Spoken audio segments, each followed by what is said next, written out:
So hey guys, আজকে 16 তারিখ। আজকে আমি সিঙ্গেলই বানাচ্ছি। আচ্ছা, তোমার একটা কথা বলে দিই, ঠিক আছে?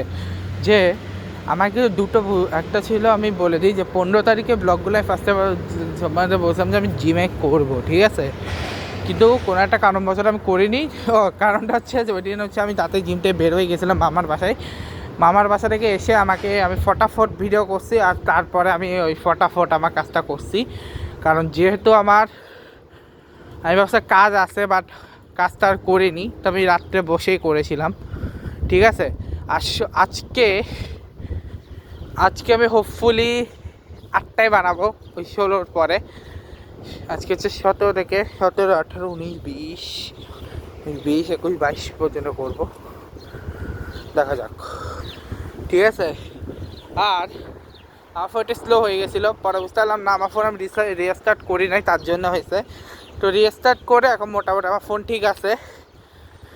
সো এরপর আপডেট হচ্ছে আমার ভাই এসছে, দুই কাজিন একসাথেই এসছে আমাদের বাসায়, ঠিক আছে?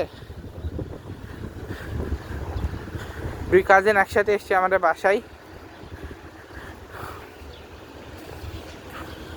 এখন ওদের সাথে দেখা করতে যেতে হবে।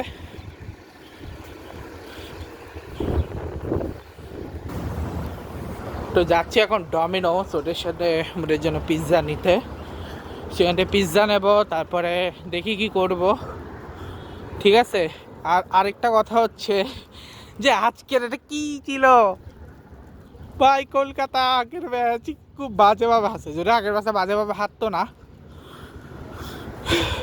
ওটা তো বিরাট কোহলি ছিল বলে না, কারণ ওদেরও অলমোস্ট সব পুরো টিম শেষ ছিল, শুধু বিরাট কোহলি স্টেবল দাঁড়াই গেছিলো, যে কারণে ম্যাচটা জিততে পারছে, ঠিক আছে? রং টাইমে বিরাট কোহলি ক্যাচটা ড্রপ না করলে 26 রানে যদি বিরাট কোহলিকে তুমি লাইভ দাও, ঠিক আছে, তো উনি সেঞ্চুরি করবেই, ঠিক আছে?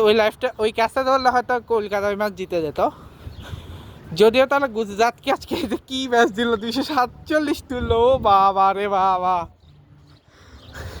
ছাড়া রাহানে ছাড়া 3000 হাফ সেঞ্চুরি তুলছে ভাই।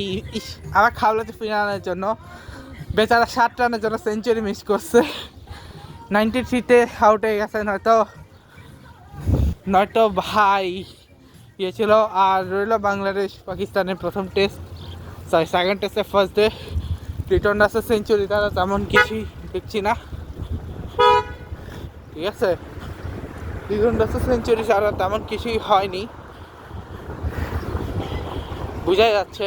কারণ অনেক কিছু হবে ভেবেছিলাম, বাট লিটন দাসের সেঞ্চুরি হলো। আর শেষ পর্যন্ত বাংলায় মোটামুটি একটা স্কোর দিয়ে ইনিংস শেষ করলো, তারপরে শেষ সেশনও মোটামুটি পাকিস্তান ভালোই তুললো। কিন্তু সিলেটের পিচটা ভাই, সিলেটের পিচ ঢাকার পিচ আবার ততটা ইয়ে না, সিলেটের পিচ প্রপার ব্যাটিং পিচ, যেটার জন্যই ইজিলি খেলাটা সম্ভব, ঠিক আছে? ভাই পাঞ্জাব কি করছে আমি এটা বুঝতেছি না, কলকাতা কি করছে এটা আমি বুঝতেছি না। যে টিমটা একটা ম্যাচে শুরু তাই জিতে নাই, তারা এখন একের পর এক ম্যাচ জিতে গেছে। ও ভাই, যদি লাস্ট বছরে কেকেআর আর সিএসকে কোয়ালিফাই করে না, ভাই ভাই আনএক্সপেক্টেড হয়ে যাবে। যে চারটা দলের একজনে যদি আসিবই করবে, কারণ আসিফ অলরেডি কোয়ালিফাই, একটা জিতলেই কোয়ালিফাই, ইয়ে ক্ষেত্রে সেম, একটা জিতলে কোয়ালিফাই, ঠিক আছে?